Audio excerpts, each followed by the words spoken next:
Hello बच्चों, मैं हूं प्रेम रंजन कुमार और आप देख रहे हैं हमारा यूट्यूब चैनल DK दीपक क्लासेस। इस चैनल पर आपका बहुत बहुत स्वागत है। अगर हमारे चैनल को आप सब्सक्राइब नहीं किए तो first of all subscribe the my channel. अगर हमारी वीडियो आपको अच्छी लगे, पसंद आए तो आप लाइक एंड कमेंट जरूर करें। तो बच्चों, आज का टॉपिक है, हमारा जो टॉपिक चल रहा है यूनिट एंड मेजरमेंट, राइट। उसमें जो हमारा जो टॉपिक है प्रिंसिपल ऑफ होमोजेनिटी। ये प्रिंसिपल ऑफ होमोजेनिटी है क्या, है ना। होमो मतलब होता है समान, इक्वल, राइट। होमो का मतलब होता है इक्वल। तो प्रिंसिपल ऑफ होमोजेनिटी मतलब कहीं इक्वलिटी की बात हो रही होगी, सिंपल सा, है ना। होमो का मतलब क्या होता है, इक्वल, और प्रिंसिपल ऑफ होमोजेनिटी बोल रहा है मतलब कहीं इक्वलिटी की बात हो रही है। क्लियर, चलते हैं। प्रिंसिपल ऑफ होमोजेनिटी क्या कहता है कि the dimension of each term of an equation must be same. अगर कोई इक्वेशन है फिजिक्स का, राइट, समझ में आ रही बात, तो किसी भी फिजिक्स का इक्वेशन का जो डायमेंशन होगा वो क्या होगा, सेम होगा, राइट। जैसे हम बोले v इक्वल टू, हम बोले v equal to u plus at। What is the v is the final velocity, u is the initial velocity, a is the acceleration, t is the time. This equation, ये हमारा क्या है, equation है। तो इस equation में जितने भी टर्म है, left hand side and right hand side, जो भी टर्म है, जैसे अब इसको हम लिखना चाहिए इक्वेशन के रूप में, तो क्या लिखेंगे, v minus u minus a t equal to 0। This is equation. तो इस इक्वेशन में जितने भी टर्म है, टर्म 1, टर्म 2 एंड टर्म 3, तीनों का डायमेंशन क्या होगा, सेम होगा। यही कहता है प्रिंसिपल ऑफ होमोजेनिटी। तो प्रिंसिपल ऑफ होमोजेनिटी का कहना है कि the dimension of each term of an equation must be same. कोई भी इक्वेशन हो, है ना, तो उसका इस टर्म का डायमेंशन क्या होगा, सेम होगा। तो कितने टर्म है इस इक्वेशन में, 1, 2, 3, तीनों का डायमेंशन क्या होगा, सेम होगा। इसका भी, इसका भी, इसका भी, राइट। चलिए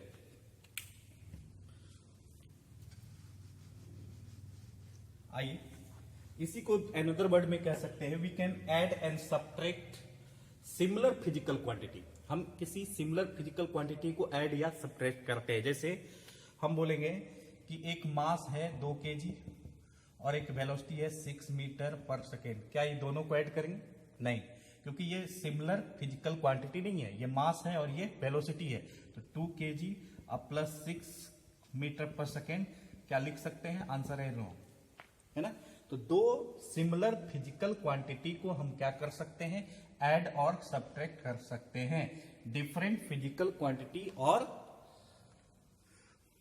डिफरेंट फिजिकल क्वांटिटी को हम ऐड और सब्ट्रैक्ट नहीं कर सकते। जब भी कर सकते हैं तो सिमिलर ही कर सकते हैं। लेंथ लेंथ ही ऐड करेंगे, वेलोसिटी वेलोसिटी ही ऐड करेंगे, वेलोसिटी वेलोसिटी ही सब्ट्रैक्ट करेंगे, राइट। जैसे हमने बताया था एक्सेलरेशन इक्वल टू क्या होगा, सॉरी हमने बताया नहीं था, एक्सेलरेशन इक्वल टू क्या होता है, आपने रीड क्या होगा क्लास 9 में, final velocity minus initial velocity upon time. तो हम सब्ट्रैक्ट किए तो सेम, है ना, फाइनल में से इनिशियल, राइट। तो इस पूरे सेम टर्म को हमने क्या किया, सब्ट्रैक्ट किया, डिफरेंट टर्म को सब्ट्रैक्ट नहीं किया, है ना जी। तो एडिशन एंड सब्ट्रैक्शन जो होता है सेम फिजिकल क्वांटिटी का होता है। क्लियर। तो हम कह सकते हैं, so dimension of each term in addition and subtraction are same. जितने भी फिजिकल क्वांटिटी होंगी एडिशन एंड सब्ट्रैक्शन में, सारे टर्म का जो डायमेंशन होगा वो क्या होगा, सेम होगा। फॉर एग्जाम्पल, मान लो कोई फिजिक्स का इक्वेशन है, capital X equal to capital Y plus z. This is a example, है ना, X equal to Y plus z. हम इसको इक्वेशन के रूप में क्या लिख सकते हैं, Y प्लस जेड को इधर ले आए तो इक्वेशन हो गया। तो इसमें कितने टर्म हो गए, first term, second term and third term. तीनों टर्म का डायमेंशन क्या होना चाहिए, according to principle of homogeneity same होना चाहिए, क्योंकि ये इक्वेशन है। क्लियर। इसलिए हम लिखे dimension of X, dimension of Y and dimension of Z, तीनों क्या होगा, इक्वल होगा। इसका भी, इसका भी, इसका भी डायमेंशन, इसका, इसका, तीनों का डायमेंशन क्या होगा, सेम होगा, क्योंकि ये क्या है, इक्वेशन है। तो किसी भी इक्वेशन का फिजिकल क्वांटिटी, कोई भी इक्वेशन हो, है ना, है ना, तो उसका इस टर्म का जो डायमेंशन होगा वो क्या होगा, सेम होगा। Clear. Number 2, a equal to p minus q plus r, है ना, इक्वेशन लिखेंगे तो ये टर्म को इधर ले आए, p minus q plus r को, तो ये इक्वेशन बन गई। अब पूछा जाएगा इस टर्म कितने टर्म है, 1, 2, 3, 4, चाहे यहां पे बात करो, left hand side, right hand side, जो भी टर्म है ना, सबका डायमेंशन क्या होना चाहिए, सेम होना चाहिए, है कि नहीं। है ना। तो सबका डायमेंशन क्या होगा, सेम होगा according to principle of homogeneity. इसका इसका इसका इसका चारों का डायमेंशन क्या होगा, सेम होगा। क्यों, क्योंकि ये इक्वेशन है, और इक्वेशन जब भी होता है या तो एडिशन या तो सब्ट्रैक्शन के रूप में, राइट। और जितने भी एडिशन सब्ट्रैक्शन का टर्म होगा, सारे टर्म का क्या होगा, डायमेंशन सेम होगा, है ना। तो जितने भी इक्वेशन में टर्म दिखेंगे उस सारे टर्म का डायमेंशन क्या होगा, सेम होगा। समझ में आ रही बात। तो यहां तक समझिए, फिर आगे चलते हैं।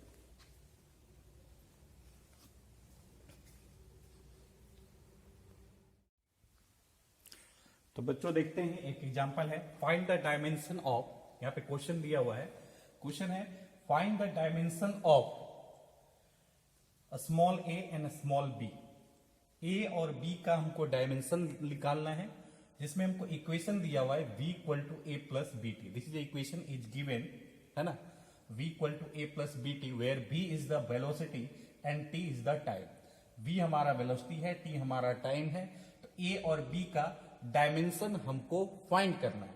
तो find the dimension of a and b in v equal to u plus a b t. तो u b equal to a plus b t हमारा इक्वेशन है, और इस इक्वेशन में भी हमारा वेलोसिटी है, t हमारा टाइम है। तो बताओ a और b का डायमेंशन क्या होगा। हमने क्या स्टडी किया कि किसी भी फिजिक्स के इक्वेशन के इस टर्म का डायमेंशन क्या होगा, सेम होगा, चाहे लेफ्ट हैंड साइड हो चाहे वो राइट हैंड साइड हो। तो देखो ये लेफ्ट हैंड साइड में, ये राइट हैंड साइड में, है ना। तो इसका इसका इसका तीनों का डायमेंशन क्या होगा, सेम होगा। तो लिख लो, dimension according to principle of homogeneity, dimension of each term in an equation are same। जितना भी टर्म है, टर्म 1, टर्म 2 एंड टर्म 3, है ना, तीनों का डायमेंशन क्या होगा, सेम होगा। तो dimension of v equal to dimension of a equal to dimension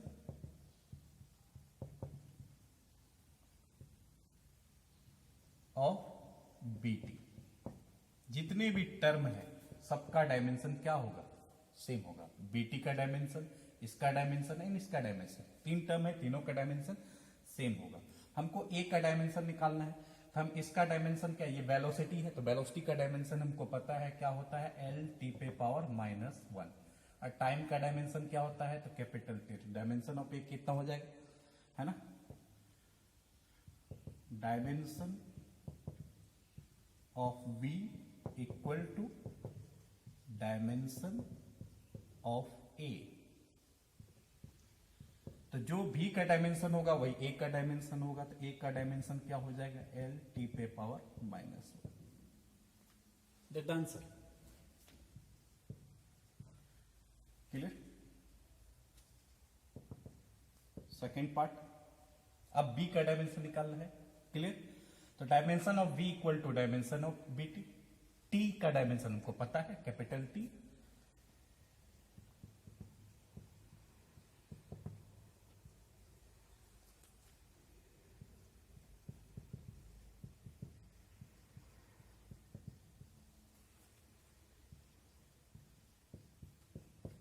clear. v का डायमेंशन हमको पता है, एल टी पे पावर -1, एंड बी टी का डायमेंशन निकालना है। टी का डायमेंशन हमको पता है, कैपिटल टी, राइट। तो टी इधर ले आएंगे, तो b equal to L T पे पावर -1। तो b का डायमेंशन कितना होगा जी, t ऊपर चला जाएगा, एल टी पे पावर -2। That the answer.